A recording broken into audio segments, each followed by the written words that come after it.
Howdy y'all, welcome back. Thank you so much for being here.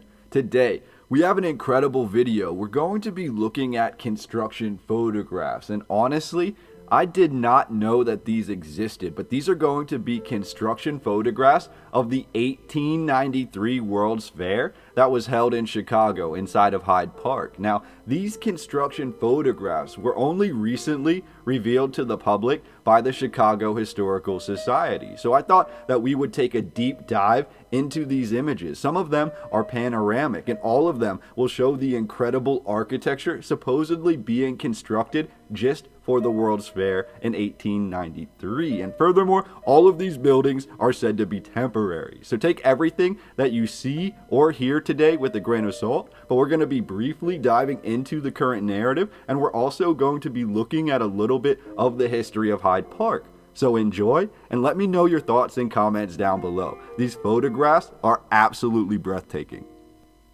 Today, we have these construction photographs, and one of the largest and most robust World's Fairs to ever occur in history was this World's Fair of 1893. You might ask, how are these buildings temporary? You ponder the photographs in front of you, and the monumental buildings you see were said to be constructed simply to last 1 year or less. There are many newly discovered and never before seen construction photographs here that we'll be looking at courtesy of the Chicago Historical Society. And these incredible photographs truly give us an insight into the supposed architectural prowess of the late 19th century. Imagine the funds and the workmanship to be able to craft something like this. Furthermore, what we do know, and I mean, we see the end results in the photographs from the World's Fair. What we know is that these structures were created, we're told, in a matter of weeks to months. And yet, for lack of a better term, we see barely any workers or any machinery in any of these photographs. We have one image in particular that is entitled "The Workers That Built the Exposition," basically showcasing that, for lack of a better term, it was a conglomerate of horses and seemingly unskilled labor which somehow crafted the largest and finest World's Fair in all of history. Peeling back the veil of Chicago history even further, trying to find out what may have existed in this area before the 1893 fair, we are told that this region is known as Hyde Park, and Hyde Park only started being developed in the year 1853. We have a who's who of names in this narrative. For example, Hyde Park was purchased by Paul Cornell, a real estate mogul who just so happened to be the brother of Ezra Cornell, who founded the College of Cornell. Ezra made his fortune by developing the telegraph and controlled 1/4 of the telegraph patent.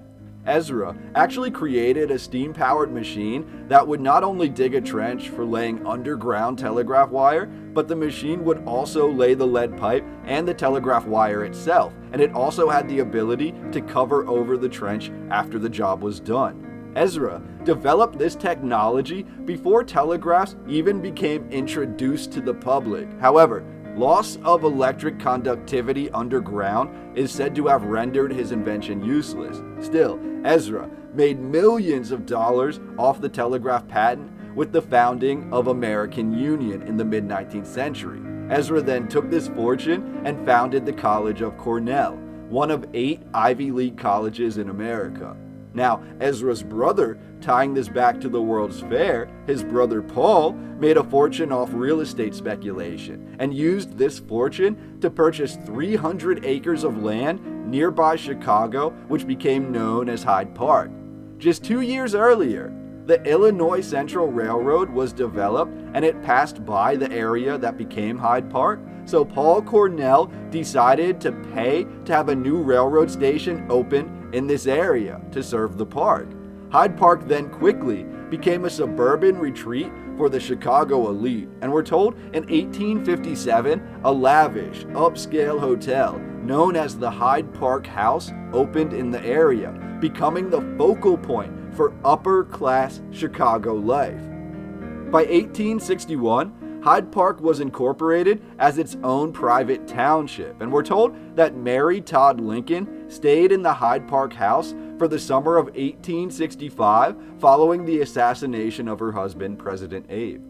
Hyde Park Township remained independent of Chicago until it was annexed by the city in 1889, and it became one of the most historic cores of the city of Chicago.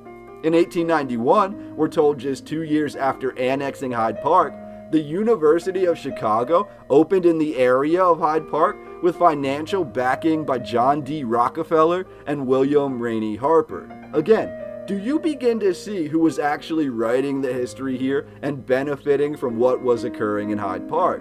In 1893, just 4 years after being annexed by Chicago, Hyde Park held the largest World's Fair up until that point in history, and what many consider to be the largest World's Fair of all time.